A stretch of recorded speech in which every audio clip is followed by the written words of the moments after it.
ಪ್ರಿಯಕರನ ಹುಡುಕೊಂಡು ದೂರದ ಊರಿಂದ ಆಗಮಿಸಿದ್ದ. ಬಸ್ ಇಳಿತಿದ್ದಂತೆ ಹಾಯ್ ಬೇಬಿ ಎಲ್ಲಿದ್ಯಾ ಅಂತ ಕಾಲ್ ಮಾಡಿದ್ದ. ನಂತರ ಪ್ರೇಯಸಿಗೆ ಲೊಕೇಶನ್ ಕಳುಹಿಸಿದ್ದ.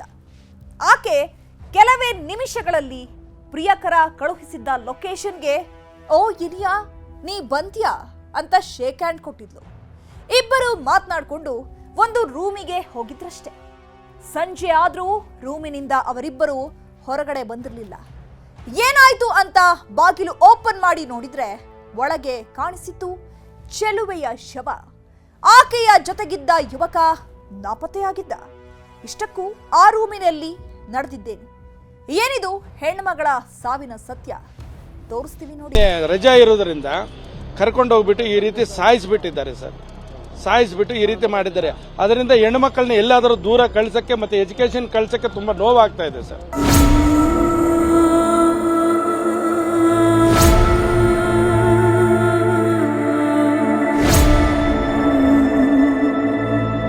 ಈ ತರ ಊರಿಂದ ಬಂದು ಓದ್ಬೇಕು ಅಂತ ಬಂದಿದ್ದಾರೆ ಪಾಪ. ಆ ಹುಡುಗಿ ಈ ತರ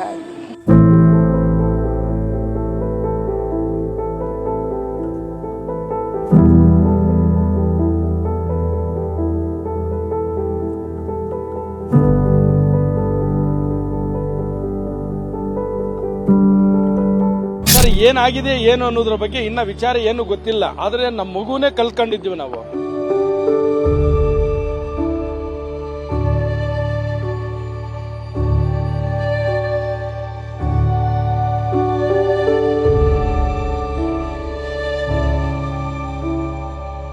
ದಿವಸ ಜೊತೆಗೆ ಇರ್ತಾರೆ, ಟೈಮ್ ಸ್ಪೆಂಡ್ ಮಾಡಿ.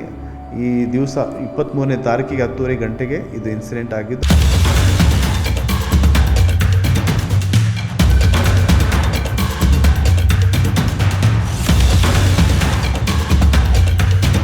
ಇನ್ಸಿಡೆಂಟ್ ಏನಾಗಿದೆ ಅನ್ನೋದ್ರ ಕೂಡ ಇನ್ನೂ ಗೊತ್ತಾಗ್ತಾ ಇಲ್ಲ. ಆದರೆ ಫ್ರೆಂಡ್ ರೂಮ್ಗೆ ಅಂತ ಹೋಗಿರೋದು.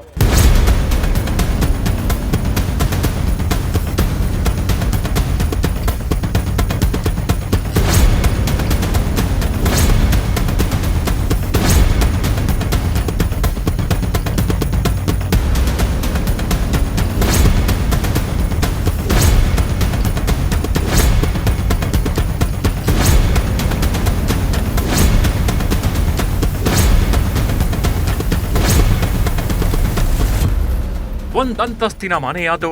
ಪ್ರತಿದಿನ ಜನರಿಂದ ತುಂಬಿ ತುಳುಕ್ತಾಗಿದ್ದ ಮನೆ ಈಗ ಖಾಲಿ ಖಾಲಿಯಾಗಿದೆ. ಇಡೀ ಮನೆಯಲ್ಲಿ ಕಾರ್ ಮೋಡದ ಕರಿ ಛಾಯೆ ಆವರಿಸಿದೆ.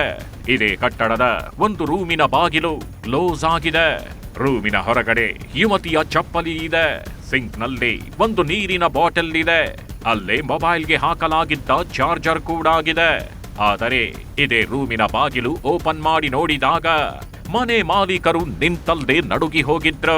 ಥರ ಬೆವರಿ ಹೋಗಿದ್ರು. ಯಾಕಂದ್ರೆ ರೂಮಿನಲ್ಲಿದ್ದ ಮಂಚದ ಮೇಲೆ ಯುವತಿ ಶವವಾಗಿ ಮಲಗಿದ್ದಳು.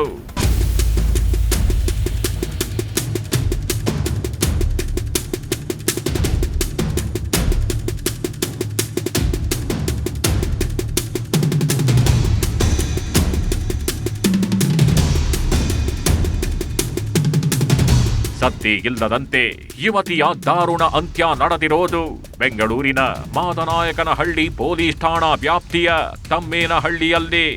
ಇದೇ ತಮ್ಮೇನಹಳ್ಳಿಯ ಮನೆ ಮಾಲೀಕ ಬೆದರಿ ಹೋಗಿದ್ದ. ಯಾಕಂದ್ರೆ ಕೆಲ ಗಂಟೆಗಳ ಹಿಂದಷ್ಟೇ ಮಾತನಾಡ್ಕೊಂಡು ಹೋಗಿದ್ದವಳು ಈಗ ಜೀವಂತವಾಗಿಲ್ಲ ಅನ್ನೋದನ್ನ ಮನೆ ಮಾಲೀಕರಿಗೆ ಒಪ್ಪಿಕೊಳ್ಳೋಕೆ ಆಗಿರ್ಲಿಲ್ಲ. ತಲೆ ಮೇಲೆ ಆಕಾಶವೇ ಬಿದ್ದಂತೆ ಆಗೋಗಿತ್ತು. ಕಾಲೇಜು ಹುಡುಗಿಯ ಸಾವನ್ನ ನೋಡಿದ ಮನೆ ಮಾಲೀಕರಿಗೆ ಕೈಕಾಲು ಆಡಿಸೋಕಾಗಿರ್ಲಿಲ್ಲ. ಹೀಗಾಗಿ ಮನೆ ಮಾಲೀಕರು ಸೀದಾ ಪೊಲೀಸರಿಗೆ ಫೋನ್ ಮಾಡಿದ್ದಾರೆ. ಪೊಲೀಸರು ಸ್ಥಳಕ್ಕೆ ಬರ್ತಾಗಿದ್ದಂತೆ ಸಾವಿನ ಮನೆ ಸೇರಿರೋ ಯುವತಿ ಯಾರು ಅನ್ನೋದನ್ನ ಪತ್ತೆ ಮಾಡೋಕೆ ಮುಂದಾಗಿದ್ರು. ಆ ಯುವತಿ ಯಾರು, ಇಲ್ಲಿಗೆ ಅದೇಕೆ ಬಂದ್ರು ಅನ್ನೋದು ಗೊತ್ತಾಗಿತ್ತು. ಮಾದನಾಯಕನಹಳ್ಳಿ ಪೊಲೀಸ್ ಸ್ಟೇಷನ್ ಲಿಮಿಟ್ಸಲ್ಲಿರುವಂಥ ಒಂದು ಆಚಾರ್ಯ ಕಾಲೇಜಲ್ಲಿ ಇವರು ಒಬ್ಬರು ವಿದ್ಯಾರ್ಥಿನಿ BBA ಕೋರ್ಸ್ ಮಾಡ್ತಾ ಇರ್ತಾರೆ. ಅವ್ರದ್ದು ಒಂದು ಇನ್ಸಿಡೆಂಟ್ ಆಗುತ್ತೆ. ಅಲ್ಲಿ ಅವರ ಫ್ರೆಂಡ್ ಒಬ್ಬರು ಇದ್ದಾರೆ. ಅವರ ಮನೆಯಲ್ಲಿ ಏನು ಮನೆ ರೂಮ್ ಮಾಡಿರ್ತಾರೆ, ಅವರು ಕೂಡ ಸ್ಟೂಡೆಂಟು. ಅವರ ಮನೆಯಲ್ಲಿ ಅವ್ರದ್ದು ಮೃತದೇಹ ಬಗ್ಗೆ ನಮಗೆ ಗೊತ್ತಾಗುತ್ತೆ ಸುದ್ದಿ. ಆ ಪ್ರಕಾರ ನಾವು ನಮ್ಮ ಸಿಬ್ಬಂದಿ ಜೊತೆಗೆ ನಾವೆಲ್ಲ ಸ್ಥಳಕ್ಕೆ ಧಾವಿಸಿ ವಿಸಿಟ್ ಮಾಡಿ ನೋಡಿದಾಗ ಅಲ್ಲಿ ಯಾರೋ ಒಬ್ಬರು ವ್ಯಕ್ತಿ ಅವರಿಗೆ ಕತ್ತು ಹಿಸುಕ್ಬಿಟ್ಟು ಅವರು ಇದು ಡೆತ್ ಆಗಿರೋದು ಒಂದು ನಮಗೆ ತಿಳಿದು ಬರುತ್ತದೆ.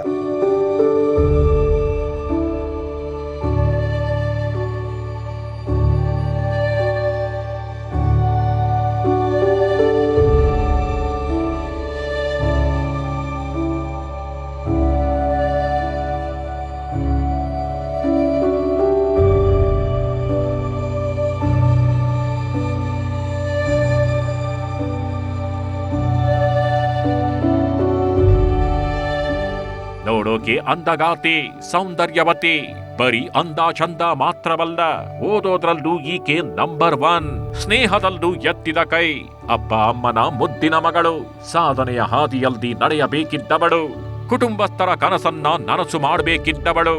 ಆದ್ರೀಗ ಅನ್ಯಾಯವಾಗಿ ನಿಗೂಢವಾಗಿ ಕೊಲೆಯಾಗಿ ಹೋಗಿದ್ದಾಳೆ. ರೂಮಿನಲ್ಲಿ ಮಂಚದ ಮೇಲೆಯೇ ಶವವಾಗಿ ಹೋಗಿದ್ದಾಳೆ. ಈಕೆ ಹೆಸರು ದೇವಿಶ್ರೀ. ಕೇವಲ 21 ವರ್ಷ ವಯಸ್ಸು. BBM ಓದ್ತಿದ್ಲು.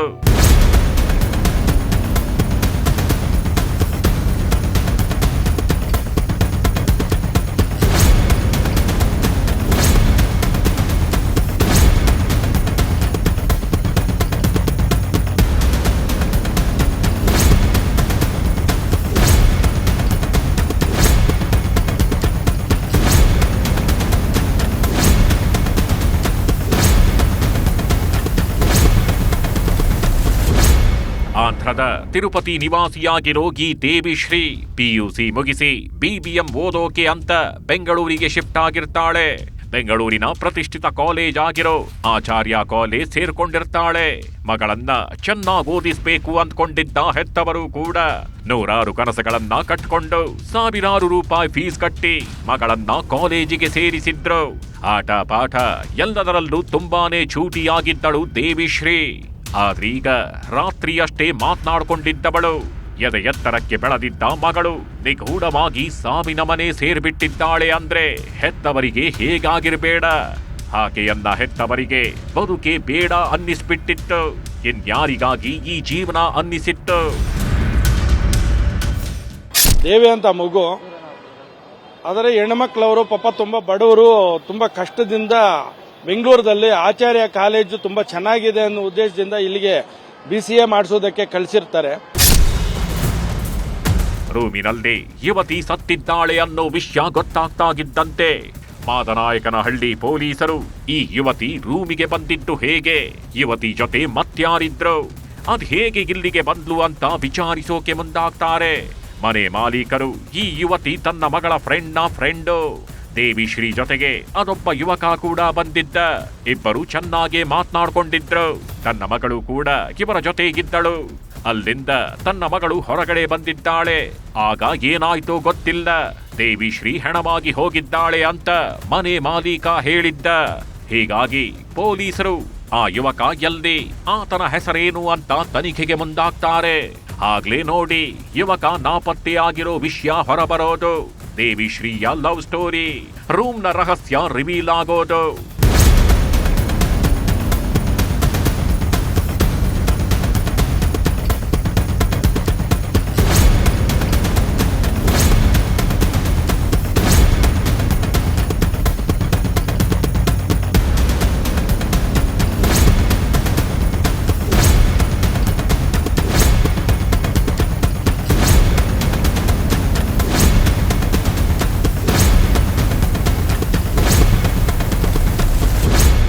ದೇವಿಶ್ರೀ ಜೊತೆಯಲ್ಲಿ ರೂಮ್ ಸೇರಿದ್ದ ಯುವಕ ಈತನೇ.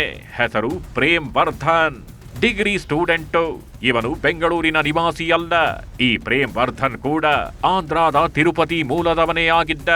ಆದರೆ ಈ ಪ್ರೇಮ್ ವರ್ಧನ್ ಎಲ್ಲಿಗೆ ಹೋದ? ರೂಮಿನಲ್ಲಿ ರಹಸ್ಯವಾಗಿ ನಡೆದಿದ್ದು ಏನು? ಒಬ್ಬನೇ ಕೊಲೆ ಮಾಡಿ ಪರಾರಿಯಾದ್ನ ಅಂತೆಲ್ಲ ವಿಚಾರಿಸೋಕೆ ಮುಂದಾಗ್ತಾರೆ. ಆಗ ಒಂದೊಂದೇ ವಿಷಯ ಹೊರಬರುತ್ತೆ ನೋಡಿ. ದೇವಿಶ್ರೀ ಮತ್ತು ಪ್ರೇಮ್ ವರ್ಧನ್ ನಡುವಿನ ಪ್ರೇಮ್ ಕಹಾನಿ ಹಾಗೂ ಆ ಪ್ರೇಮ ಪಯಣದಲ್ಲಿ ಏನೆಲ್ಲ ಆಯ್ತು ಅನ್ನೋ ರಹಸ್ಯ ಹೊರಬರುತ್ತೆ. ಪ್ರೀತಿಸಿದ ಹುಡುಗಿಯೇ ಸಾವು, ಬೆಡ್ ಮೇಲೆ ಹೆಣವಾಗಿದ್ದ ಹೇಗೆ? ರೂಮಿಗೆ ಕರೆದು ಪ್ರಿಯಕರನೇ ಕೊಲೆ ಮಾಡಿದ್ನ. ಪ್ರೇಯಸಿ ಕೊಂದು ಡಬಲ್ ಗೇಮ್ ಆಡಿದ್ನ. ಈ ಪ್ರೇಮ್ ವರ್ಧನ್ ಹಾಗೂ ದೇವಿಶ್ರೀ ಆಂಧ್ರದ ತಿರುಪತಿ ಸಮೀಪದ ಅಕ್ಕಪಕ್ಕದ ನಿವಾಸಿಗಳು. ಒಂದೇ ಕಾಲೇಜಿನಲ್ಲಿ ಓದ್ತಿದ್ದವರೇ. ಪಿಯುಸಿ ಒಟ್ಟಿಗೆ ಮುಗಿಸಿದ್ರು. ಪಿಯುಸಿ ಓದುವಾಗ್ಲೇ ಫ್ರೆಂಡ್ಸ್ ಆಗಿದ್ರು. ಆ ಸ್ನೇಹ ದಿನಗಳದಂತೆ ಪ್ರೀತಿಗೆ ತಿರುಗುತ್ತೆ. ಆದ್ರೆ ವಿದ್ಯಾಭ್ಯಾಸಕ್ಕಾಗಿ ದೇವಿಶ್ರೀ ಬೆಂಗಳೂರಿಗೆ ಬಂದು ಬಿಡ್ತಾಳೆ. ಹೀಗಿದ್ರು ಇಬ್ಬರ ಲವ್ ಸ್ಟೋರಿಗೆ ಬ್ರೇಕ್ ಬೀಳಲ್ಲ. ಇನ್ಸ್ಟಾಗ್ರಾಂನಲ್ಲಿ ಪ್ರೇಮ ಪಯಣ ಮುಂದುವರೆಸ್ತಾರೆ. ವಾಟ್ಸಪ್ನಲ್ಲಿ ಟಚ್ ನಲ್ಲಿರ್ತಾರೆ. ಇಷ್ಟೇ ಅಲ್ಲ, ಆಗಾಗ ಈ ಪ್ರೇಮ್ ವರ್ಧನ್ ಬೆಂಗಳೂರಿಗೆ ಬರ್ತಿದ್ದ. ದೇವಿಶ್ರೀಯನ್ನ ಮೀಟ್ ಮಾಡಿ ದೇವಿಶ್ರೀ ಜೊತೆ ಇಡೀ ದಿನ ಕಾಲ ಕಳೆದು ವಾಪಸ್ ಹೋಗ್ತಿದ್ದ. ಹೀಗೆ ದೇವಿಶ್ರೀಯನ್ನ ತುಂಬಾ ಹಚ್ಕೊಂಡಿದ್ದಾಗಿ ಪ್ರೇಮ್ ವರ್ಧನ್ ಕೊನೆಗೆ ರಣರಾಕ್ಷಸನಾಗಿದ್ದಾನೆ. ಪಕ್ಕಾ ಪ್ಲಾನ್ ಮಾಡಿಕೊಂಡು ಪ್ರೇಯಸಿಯ ಜೀವವನ್ನೇ ತೆಗೆದಿದ್ದಾನೆ. ಏಪ್ರಿಲ್ದಿಂದ ಸ್ವಲ್ಪ ರೆಗ್ಯುಲರ್ ಕಾಂಟ್ಯಾಕ್ಟಲ್ಲಿ ಬರ್ತಾರೆ. ಕಾಂಟ್ಯಾಕ್ಟ್ ಬಂದುಬಿಟ್ಟು ಫ್ರೆಂಡ್ಶಿಪ್ ಬೆಳೆದಿದ್ದು. ಆ ಪ್ರಕಾರ ಒನ್ಸ್ ಇನ್ ಅ ವೈಲ್ ಬಂದು ಮೀಟ್ ಮಾಡೋದು ಒಂದು ಇದು ಮಾಡ್ಕೊಂಡಿರ್ತಾರೆ ಹ್ಯಾಬಿಟ್ಟು. ಅದಾದ ನಂತರ ಈಗ ಕಳೆದ ಏನು ಇನ್ಸಿಡೆಂಟ್ ಆಗಿದೆ ಅದು ಹಿಂದಿಂದ ಒಂದು 3 ದಿವಸ ಮೊದಲು ಅವರು ತಿರುಪತಿಯಿಂದ ಇಲ್ಲಿ ಬಂದು ಇಲ್ಲಿ ಟೈಮ್ ಸ್ಪೆಂಡ್ ಮಾಡಿದ್ದು. 2-3 ದಿವಸ ಜೊತೆಗೆ ಇರ್ತಾರೆ.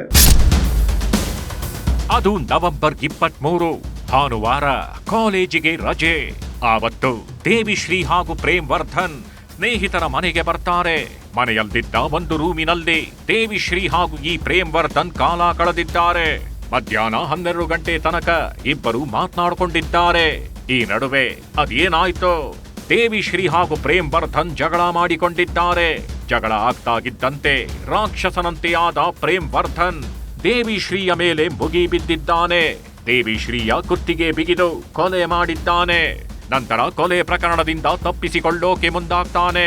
ಹೊರಗಡೆಯಿಂದ ಡೋರ್ ಲಾಕ್ ಮಾಡಿಕೊಂಡು ಅಲ್ಲಿಂದ ಎಸ್ಕೇಪ್ ಆಗ್ತಾನೆ.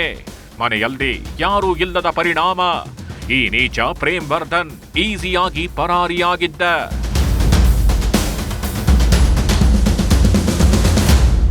ಅವ್ರ ಫ್ರೆಂಡ್ ಫೋನ್ ಮಾಡಿದ್ದಾರೆ. ಫ್ರೆಂಡ್ ಫೋನ್ ಮಾಡಿದ್ದಕ್ಕೆ ಯಾಕೆ ನಮ್ಮ ಹುಡುಗಿ ಫೋನ್ ಎತ್ತಿಲ್ಲ ಅಂತ ನಮ್ಗೆ ಗೊತ್ತಿಲ್ಲ ಅಂತ ಹೇಳಿದ್ದಾರೆ. ಆಮೇಲೆ ಆ ಹುಡುಗಿ ಒಂದು ಫ್ರೆಂಡ್ ಇದ್ದಾರೆ. ಆ ಹುಡುಗಿಗೆ ಮಾಡಿದ್ದಕ್ಕೆ ಎಲ್ಲಮ್ಮ ನಮ್ಮ ಮಗಳ ಅಂತ ಕೇಳಿದ್ದಕ್ಕೆ ಅವ್ರಂದ್ರಂತೆ ಹಿಂಗೆ ನಮ್ಮ ರೂಮ್ಗೆ ಹೋಗಿದ್ದಾರೆ, ಅಲ್ಲಿ ನೋಡಿ ಅಂದ್ರಂತೆ. ಅಲ್ಲಿ ನೋಡಿದಾಗ ಬೀಗ ಎಲ್ಲೈತೆ ಅಂತ ಹುಡುಗಿನೇ ಹೇಳಿದಂತ. ಇವ್ರು ಬೀಗ ತೆಗೆದ್ಬಿಟ್ಟು ನೋಡಿದ್ದಾರೆ ಅವರನ್ನ. ಆಮೇಲೆ ನಮ್ಗೆ ಈ ತರ ಎಲ್ಲ ಗೊತ್ತಾಗಿದೆ. ಯಾರಿಗೂ ಸುಳಿವೆ ಕೊಡದೆ ಈ ಪ್ರೇಮ್ ವರ್ಧನ್ ಪ್ರೇಯಸಿಯನ್ನ ಕೊಲೆ ಮಾಡ್ತಾನೆ.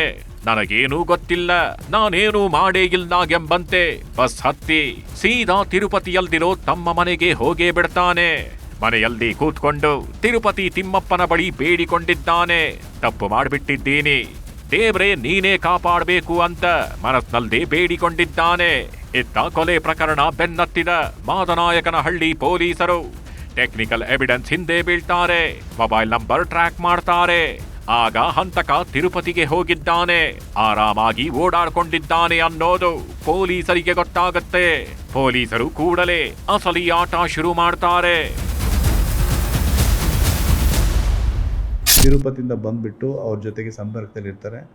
ಆ ಪ್ರಕಾರ ಅವ್ರ ಜೊತೆಗೆ ಟೈಮ್ ಸ್ಪೆಂಡ್ ಮಾಡಿ ದಿನಾಂಕ 23/11/2025 ಬೆಳಿಗ್ಗೆ 10:30 ವೇಳೆಯಲ್ಲಿ ಅವ್ರಿಗೆ ಕತ್ತನ ಇಸ್ಬಿಟ್ಟು ಅವ್ರಿಗೆ ಮರ್ಡರ್ ಮಾಡಿಬಿಟ್ಟು ಹೋಗಿರೋದು ಒಂದು ಈ ಕೇಸು. ಆ ಬೇಸಿಸ್ ಮೇಲೆ ನಾವನ್ನು ಕೇಸ್ ರಿಜಿಸ್ಟರ್ ಮಾಡಿದ್ದೀವಿ ಆಲ್ರೆಡಿ.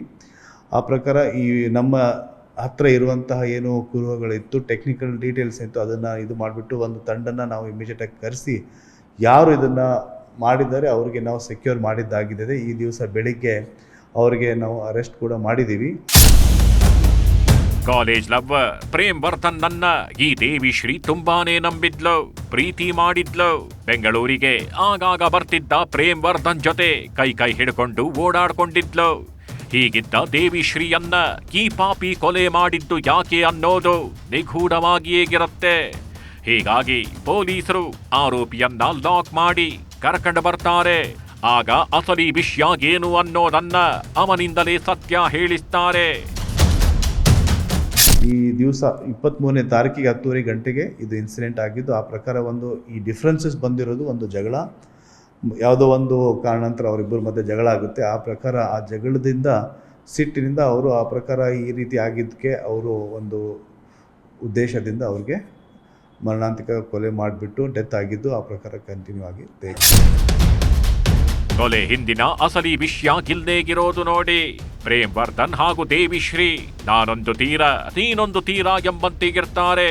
ಫೋನ್ನಲ್ಲಿ ಮುದ್ದಾಡ್ಕೊಂಡಿರ್ತಾರೆ. ಕಳೆದ ಕೆಲವು ತಿಂಗಳಿನಿಂದ ಹೀಗೆ ಪ್ರೀತಿ ಪ್ರೇಮದಲ್ಲಿ ಮುಳುಗಿದ್ದಾರೆ. ಆದ್ರೆ ಇತ್ತೀಚೆಗೆ ಈ ಪ್ರೇಮ್ ವರ್ಧನ್ ಸ್ವಲ್ಪ ತಲೆ ಕೆಡಿಸ್ಕೊಂಡಿದ್ದಾನೆ. ಸೈಕೋ ರೀತಿ ಆಡೋಕೆ ಶುರು ಮಾಡಿದ್ದಾನೆ. ಯಾಕಂದ್ರೆ ಇತ್ತೀಚೆಗೆ ಈ ದೇವಿಶ್ರೀ ಓದೋ ಕಡೆ ಗಮನ ಕೊಟ್ಲೋ ಅಥವಾ ಬೇರೆ ಸ್ನೇಹಿತನೊಂದಿಗೆ ಕ್ಲೋಸ್ ಆಗೋಕೆ ಮುಂದಾಗಿದ್ಲೋ ಏನೋ, ಆದರೆ ಪ್ರೇಮ್ ವರ್ಧನ್ ನನ್ನ ಅವಾಯ್ಡ್ ಮಾಡಿದ್ದಾಳೆ. ಇದರಿಂದ ಪ್ರೇಮ್ ವರ್ಧನ್ ಫುಲ್ ತಲೆ ಕೆಡಿಸ್ಕೊಂಡಿದ್ದಾನೆ. ಹೀಗಾಗಿ ದೇವಿಶ್ರೀಯನ್ನ ಮೀಟ್ ಮಾಡೋಕೆ ಅಂತ ವೀಕೆಂಡ್ ನಲ್ಲಿ ಬೆಂಗಳೂರಿಗೆ ಬಂದಿದ್ದಾನೆ. 2 ದಿನ ದೇವಿಶ್ರೀ ಜೊತೆಗೆ ಹಾಯಾಗಿದ್ಕೊಂಡು 3ನೇ ದಿನ ದೇವಿಶ್ರೀಯನ್ನ ಪ್ರಶ್ನೆ ಮಾಡಿದ್ದಾನೆ. ಆಗ ದೇವಿಶ್ರೀ ನನ್ನ ಮೇಲೆಯೇ ಅನುಮಾನ ಪಡ್ತೀಯಾ ಅಂತ ಜಗಳ ಮಾಡಿದ್ದಾಳೆ. ಕೊನೆಗೆ ಇದು ಟ್ರಾಜಿಡಿಯಲ್ಲಿ ಎಂಡ್ ಆಗಿದೆ.